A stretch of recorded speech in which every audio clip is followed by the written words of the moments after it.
ಬದಲಾವಣೆ ಮಾಡ್ತೇನೆ ಅಂತ ಹೇಳಿ ಏನ್ ಹೇಳಿದಾರೆ ಹೇಳಿಕೆ, ಅದರ ವಿರುದ್ಧವಾಗಿ ನಾವು ಹೋರಾಟವನ್ನು ಮಾಡ್ತಿದ್ದೇವೆ.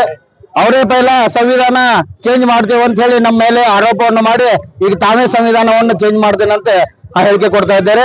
ಆ ಸಂವಿಧಾನ ಎದಕ್ ಚೇಂಜ್ ಮಾಡ್ತಾ ಇದ್ದಾರೆ? ಮುಸ್ಲಿಮರ ಒಂದು ಹೋಲಿಕೆಗೆ, ಮುಸ್ಲಿಮರ ಫೇವರ್ ಮಾಡ್ಬೇಕನ್ನುವಂತ ಉದ್ದೇಶದಿಂದ ಈ ಸಂವಿಧಾನವನ್ನು ಬದಲಾಯಿಸುವಂತ ಈ ನೀತಿಯನ್ನು ಮಾಡ್ತಾ ಇದ್ದಾರೆ. ಅವ್ರ ಪೈಲ ಇತಿಹಾಸ ನೋಡುವಂತ 1947 ನಂತರ ಸಂವಿಧಾನದಲ್ಲಿ ಆದಂತಹ ಬದಲಾವಣೆಗಳನ್ನ ಯಾರು ಮಾಡಿದ್ರ? ಅವ್ ಕಾಂಗ್ರೆಸ್ ಮಾಡಿದಾರ. ಆದ್ರೆ ಕಾಂಗ್ರೆಸ್ ಈಗ ಸಂವಿಧಾನ ಬದಲಾಯಿಸ್ತಾನೆ ಅಂತಾರ. ಡಾಕ್ಟರ್ ಬಾಬಾ ಸಾಹೇಬ್ ಅಂಬೇಡ್ಕರ್ ಮಾಡಿದಂತ ಈ ಸಂವಿಧಾನ ಅದಕ್ಕೆ ದ್ರೋಹ ಬಗ್ತಾರ.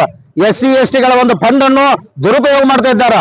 ಅದಕ್ಕೆ ಈ ಸಂವಿಧಾನ ಬದಲಾವಣೆ ಮಾಡಿ ಮತ್ತೆ ಮುಸ್ಲಿಮರಿಗೆ ಹೆಚ್ಚಿನ ಪ್ರಾಧಾನ್ಯತೆ ಕೊಡಬೇಕು, ಹೆಚ್ಚಿನ ಅವರಿಗೆ ಹೋಲಿಕೆ ಕೊಡಬೇಕು.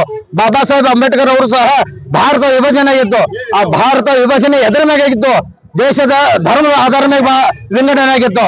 ಪಾಕಿಸ್ತಾನ ಅಂದ್ರೆ ಇಡೀ ಇಂಡಿಯನ್ ಭಾರತದಲ್ಲಿದ್ದಂತ ಮುಸಲ್ಮಾನಗಳು ಆ ಸೈಡ್ ಹೋಗ್ಬೇಕು, ಪಾಕಿಸ್ತಾನದಲ್ಲಿದ್ದಂತಹ ಎಲ್ಲ ಮುಸ್ಲಿಮರು ಭಾರತಕ್ಕೆ ಬರಬೇಕು.